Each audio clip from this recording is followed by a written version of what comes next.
So for everyone who's hung out after all the rain, I thank you for being here and being here for this last talk. And let me actually start by saying how much I appreciate you doing the initial tribute to Leonard Nimoy, because I was one of those kids who grew up with Star Trek, with a guy who was a scientist featured every week on this show as really an inspiration of how awesome science is. And I actually think it's very sad that right now there are so few science role models in popular media. Science is rendered so negatively. We really have to honor somebody who was one of the few people who really created this incredible positive role model for me and so many of my peers who that became an inspiration to want to understand what's going on in the universe. So I'm Robert Hurt. I work for NASA's Spitzer Space Telescope. It is the infrared cousin to the Hubble Space Telescope, part of the Great Observatory Program. And Spitzer kind of has a unique role, having heard about JWST, in that we are basically, in a way, JWST is also the successor to Spitzer, because it is going to be covering the same wavelength range that Spitzer has, but at vastly improved resolution. And by doing so is going to let us really dig into some of these big questions. But I'm here today to talk about how we do the images. What it even means when we look at astronomical images. Because what does it mean when you're saying this is an infrared picture, this is a visible light picture?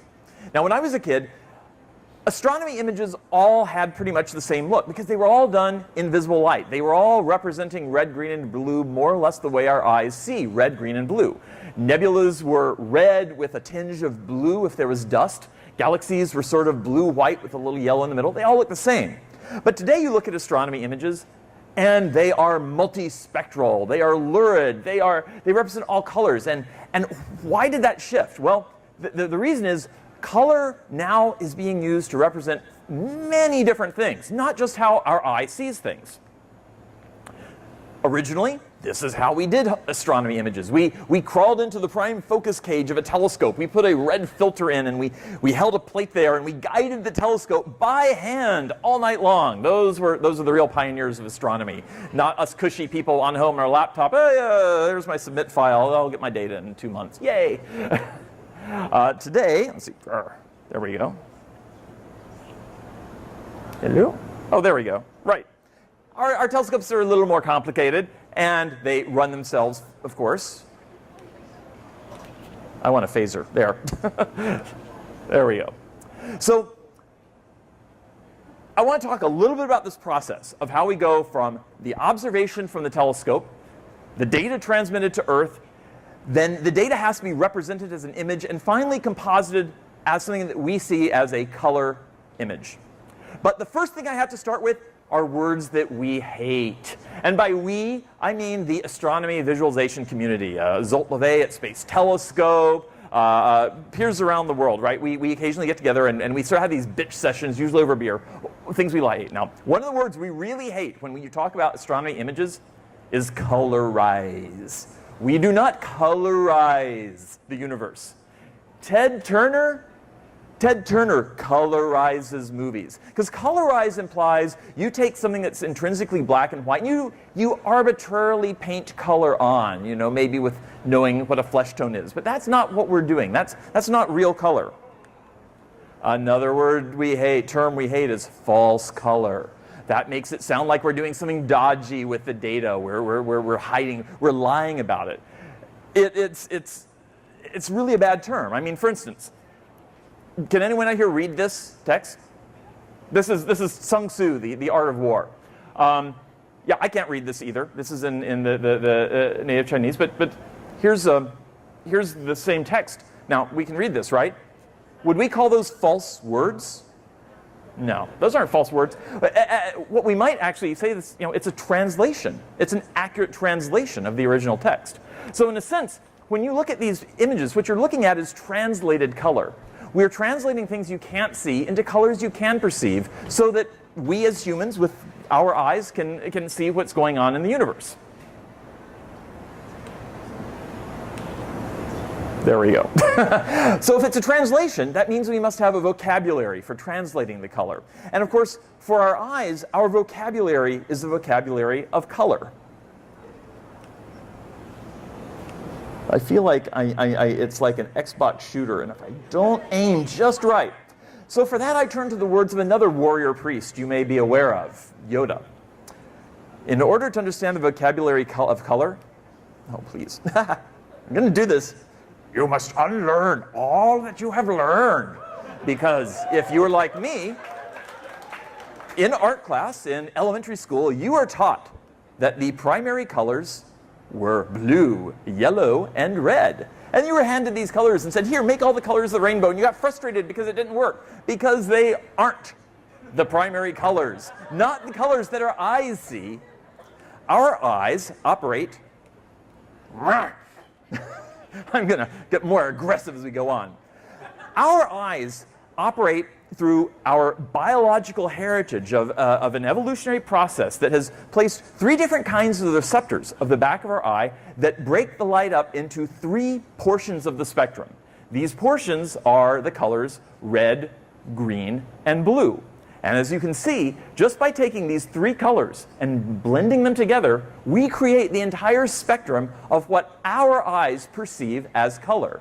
The secondary colors of cyan, magenta, and yellow, those are the primary colors if you're working in print. Subtractive, I won't get into that. We can chat about that later. But suffice it to say, these are the words we have to work with when we translate color. So, skip that slide. Here we have a color picture, flowers, greenery. But of course, that color picture that your digital cameras take really is internally represented by 3 channels of image that your camera took. Internally, your camera just has gotten these 3 things that's combined together that are themselves grayscale representations. Internally, right, the computer just sees this as 3 different grayscale images that it knows to blend together, mapping to the right red, green, and blue pixels for what you see as the color image. All right, I feel like I'm going to take this, and I'm going to step closer and see if I can... There, all right. So, sorry for the extra drama in this presentation. What I've done here, while I was trying to click, is I just rearranged, because again, these are just 3 RGB, 3 grayscale images. There's no reason I can't mix them around and still apply red, green, and blue. And by taking these 3 channels, of course, I still have a color image, but now it's one where I've mixed up the colors, right? I can keep playing this game. I can continue swapping them around and produce yet another color variation. And so the rule is, basically, any 3 grayscale images can be combined to form a color image. Well, the visible spectrum, the part of the spectrum we see, of course we know, is only a very, very tiny slice of the entire spectrum of light. And which extends, of course, all the way from the high energy gamma rays through X-rays, ultraviolet, infrared, microwave, and radio. It's all the same thing. It's just waves of electricity and magnetism with different frequencies, different spacings between the peaks and troughs. So all the same stuff. We can interchangeably use the words energy, wavelength, and frequency to differentiate between the different places in the spectrum to which we are referring.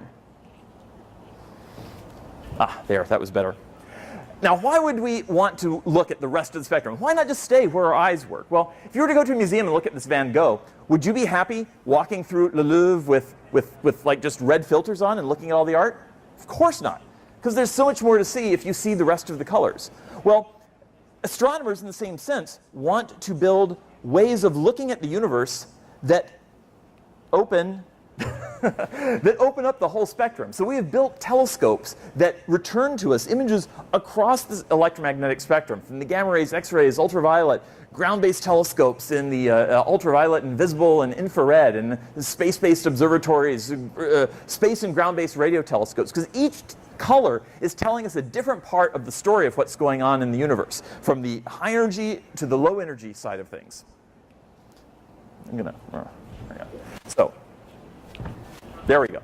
So, what happens when we actually get the data? I'll take a minute to just talk about when the data comes in and what we have to do to start preparing to make that transition from raw data to what we think of as a kind of a photographic representation. Here's one of the tools we use for astronomy visualization, the FITS Liberator. The FITS is the format of the data from the telescope. And the way the telescope records the data, all the pixels, all the counts that come in, it's represented. And sometimes it can be this tremendous dynamic range, hundreds of thousands to one, from where just a few photons came in to where hundreds of thousands came in. So you look at this picture, and you can't really tell what it is because I've scaled it so that nothing is clipped, right? Now, if I just kind of use what you would say in Photoshop would be just dragging the levels or the brightness down, I can bring out a little more and we start to see it's a galaxy, but I've done it at the expense of burning in things. So you've lost detail in the center. Well, I'm sorry, this is very stuttery. Another trick we can do is pre-process this data mathematically, run it through a mathematical transformation. One of the functions we use is the arcsync, which is like the log. But what this does is it kind of squashes that dynamic range. If you think of like high dynamic range photography, it's kind of the same idea. We're trying to basically take this huge range of data and reprocess it so that you don't lose information in the highlights, but you can bring out the shadows. And as you do this, you suddenly see a whole new picture emerges about the galaxy. And you start to see the full depth that the telescope has detected information at this wavelength. So maybe back that off a little bit until you get something that looks nice and aesthetic.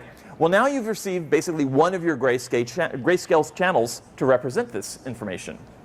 So let's take a typical galaxy, and if I just go in and I layer in, I'm sorry, this talk is going to take about twice as long because I usually go through like 100 slides, and it's we've added green, we've added blue, and then voila. Of course, now we've gotten this beautiful visible light picture of this of the Pinwheel galaxy, actually.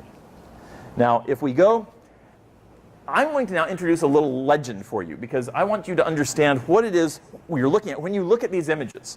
Here we have the spectrum on one side, and I will drop little push pins in. Now, what I want you to notice is that the color of the push pin is mapping to the color that's seen in this image. What part of the image is red, green, and blue? The location of the push pin is telling you where in the spectrum that information is coming from. So in this case, blue is coming from blue, green from green, red from red. This is what we would call a natural light image, or something similar to what your eye would see. So let's mix that up a little bit and see what it looks like in the infrared.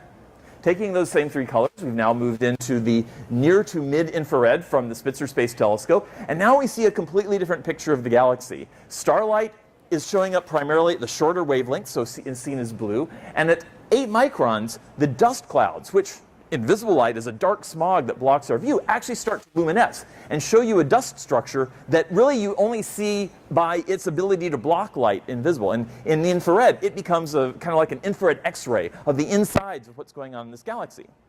Of course, we don't need to stop there. There's a lot more of the universe to explore.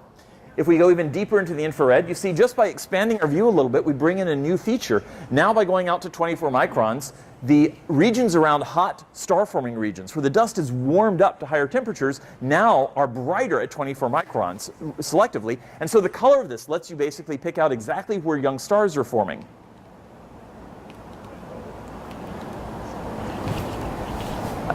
There we are. But why not just open it up all the way? This is another vision of the same galaxy, where now we're going in the X-rays with purple, regions around neutron stars and pulsars. Ultraviolet is represented in sort of a cyan color. Visible light from Hubble is in yellow, and infrared in red. Now we have a true panchromatic galaxy, sort of bringing processes all the way from the high energy end all the way down to the faint thermal glow of dust clouds. Take another region. This is from the Herschel Space Telescope, an ESA mission that NASA has participated in. This is an instrument that works at very long wavelengths of light. We're talking 250 to 500 microns. At this point, we're seeing the light from cool clouds of dust. You know, infrared is heat radiation, but the irony is the heat of these things we're looking at are things that are only tens of degrees above absolute zero. So it's pretty cold on the heat scale. Now, it turns out there is color in this image, but you can't see it unless you run a special process and just crank up the color saturation of this image. And you can, by doing though, basically a saturation adjustment in Photoshop, you can actually bring out some hint of the different thermal patterns in here. That the redder colors are actually tracing the very coldest filaments out there. It's like a temperature map. We broaden that out, bring in more of the infrared. Now we're seeing not just the cold and the very cold dust, but we're bringing in down to 70 microns here. We're starting to see the warm dust all the way through the cold dust. And of course, to astronomers, we have this little thing. Is red a warm color or a cool color? Not to an astronomer. Red hot is cold to an astronomer. White hot is actually hotter than red hot, and blue hot is the hottest, right? Because it turns out that the hotter something is, the shorter the wavelength it glows at. So in fact, when you actually run these in the order of energy, the blue regions are actually the hottest regions. These are where star forming is going on, heating up the dust, and then the red is the cooler regions around it. So yes, so another reason that we have fights with artists all the time. Another perennial favorite, the Orion Nebula, as we see it in visible light from the ground in the natural red, green, blue. And I'm not using the Hubble image here because the Hubble image, while it is, there's a famous one that Hubble does, fantastic. But even though it's a visible light image, it's not done in the red, green, and blue bands. It's actually done in narrow emission lines. So it's an example of a visible light image where the colors have still been remapped into red, green, and blue from different little narrow slices. But I want to emphasize the difference between its appearance in visible light and in infrared, where now the dust clouds, the dark dust clouds on the outside, are all of a sudden a very luminous part of the structure. This is sort of the core of material from which the stars are beginning to form, burning out, and then in the very center, exposing this region. Let's see, if we go to the little further. Now, sometimes this kind of data can be cinematic, even if you only have 2 channels of data. Here I've just restricted the story down to the 2 wavelengths that Spitzer is currently capable of, since it ran out of its coolant about 5.5 years into its mission. It's still a pretty spectacular story, and it still has perhaps a little bit of cinematic impact, because if you take that picture and you maybe reposition it, flop it around, rescale it a little, it makes an awfully nice backdrop for the dark elf starship in Thor: Dark World. I was tickled pink when I saw that movie. It's like, oh, that's Spitzer's Orion picture. Yes, yes.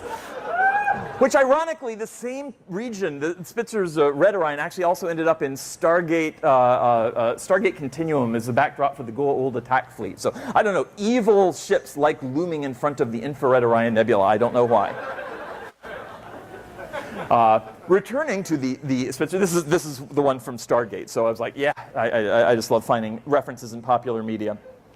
Going even further out into the infrared, we're highlighting more of the star forming, and it sort of makes a point that every nebula, every place in space, isn't just a picture. There is an entire gallery of imagery associated with everything that you look at, and it changes dramatically just by shifting around which parts of the spectrum you pull out. Part of the spectrum that you really, part of the story you really tell here is, look up in this region here. See these little red dots? These are embedded protostars in a dark filament of dust that are the regions where the next generation of massive stars are going to be forming. This wild stuff you see over here in the Orion Nebula, that's going to be over here in tens of millions of years, once the next generation starts forming. And you can just pick them out by looking at their color, if you map it correctly. Level 7, there we go. Going even further into the infrared, combining Spitzer with Herschel data, now again it's a thermal map of the dust. The blues are the hot dust, the red is the colder dust. And I love this one because you can now actually see there's this spine of cold dust that starts up here. It actually runs through the star-forming region and continues on to the south. That's really like the core of the reservoir of material that the entire Orion Nebula today and tomorrow will be forming from. And then if we combine the Orion Nebula with Hubble data, mixing visible and infrared, we get yet another beautiful chromatic experience where the blues are showing us the hot gas glowing due to the ionization power of the massive stars in the cluster, and the reds are showing you the thermal glow of the foreground dust. And here I feel like you can actually start to see some of the dimensionality of how there are dust clouds blocking your view of this cavity that's falling behind this region. Something that if you see the Hubble 3D movie, we actually did a sequence expanding this out, extrapolating it in 3D of what it would be like to travel through that kind of region, through that dust cloud. So just showing another image. This is one of my, another of my very favorite images from Spitzer. This is the Galactic Center seen in the infrared. Now, the Galactic Center is something that we didn't even know which direction it was for decades after we discovered we lived in a galaxy. And the reason is there's all this dust between us and the Galactic Center. You cannot see the star cluster in the infrared. Galaxy in visible light. But if our eyes actually had operated in infrared, this would be the brightest thing you would see in the night sky when you look up. It would be like, oh yeah, clearly the middle of our galaxy. And at these wavelengths, of course, those dust clouds that are opaque in visible light actually start to luminesce at 8 microns. And you can even see some of the structure of what's going on here. I have to admit, this was also another place I did not expect to find a pop culture reference, but a week and a half ago I was watching Family Guy, and I saw this in an oddly biological context when, as it turned out, Stewie Griffin was wanting to be with child with the dog Brian, and that was part of the montage that was the insemination process. Can I say that? So it's a measure of success, I think, when you span from dark elves all the way to Stewie's internal workings. All right, next slide. Just want to show you a little bit of the guts that goes into building the sausage, since we are talking about Stewie's guts. This is the guts of the Pinwheel Galaxy, and this is just to give you an idea of the kind of work that we do on each layer to sort of optimize it and really bring out the best contrast, and then layer together each piece of information on its separate color layer that all gets mapped down into the same piece. Just kind of zoom in a little bit. We do a lot of adjustments. We apply color. We put a lot of different adjustment layers to take out artifacts, things that might distract you from the actual science information in the picture. And that's just this is why I deserve to be paid for my job. It's, you know, it's not easy. You know, you got to work at this stuff, man. Just run through a couple more pictures here. Here's another of my favorite of the Andromeda Galaxy. Here in ultraviolet light in blue and green, and in infrared in red. And this actually tells a story of star formation really, really clearly. Dust is the reservoir that traces the densest regions of gas that form the reservoir for building stars. And the ultraviolet light comes from only the most massive hot stars, which also tend to be the youngest because massive stars don't live as long as cold stars. So when you look here, basically everywhere you see a dust ring, that is star formation material, and offset from it, you see these blue stars, and especially over in this region, where there was actually a recent interaction in Andromeda's history where you can sort of imagine material flowing in, compressing, forming stars, and spilling out the other side. It's a story that's actually easier to tell in this beyond visible mapping. I have like this new clicker, magic clicker thing down there. But of course, if we just reduce this, say, to ultraviolet from the Galax mission, that alone is a stunning, stunning image. And this is actually my favorite picture of the Andromeda Galaxy, which for many years was said to be sort of the sister galaxy to Milky Way. Turns out, actually, it looks nothing like the Milky Way at all. And it's taken modern imaging before we really understood just how different these two nearby galaxies are, that someday are going to merge and become one in a few billion years. Another picture from Galax I'm fond of. This is the star Myrod, a large giant star, very bright in the sky. It wasn't until it was observed in ultraviolet that it was discovered to have this huge nebula around it. Myrod is like this giant stellar comet with a tail that reaches about 13 light years. And it was a phenomenon completely unknown. This is why you do large-scale surveys. We weren't actually trying to study Myrod. We were looking at other things in the field, and the scientists were like, what on earth is that? And they discovered that they actually had to go back to the theoretical drawing board to figure out what kind of process could generate an ultraviolet tail that's only visible in ultraviolet due to interaction of electrons with molecular hydrogen gas spewing off this very late stage star. So on that note, I've got more color slides I can show later if other people want to come up later, but on that note, I just want to say if you'd like to see more astronomical images, I want to put a plug in for the Astra Pics website. This has been a decade-long collaboration between the great observatories, Spitzer, Hubble, and Chandra, the European southern observatories, some of the ESA missions, and it's a place where we've all been basically adding metadata to all of the images we put out for the public that encapsulate a lot of information like location on the sky and also the color mappings of images. So let's see, I think, oh, I just have the URL here.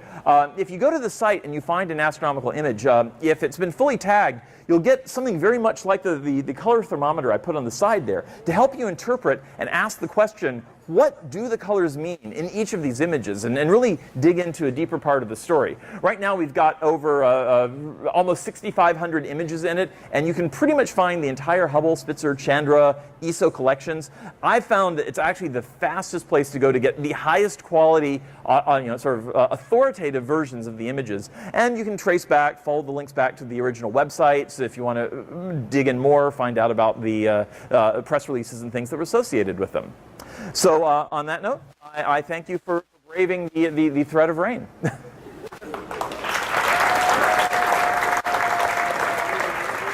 And I don't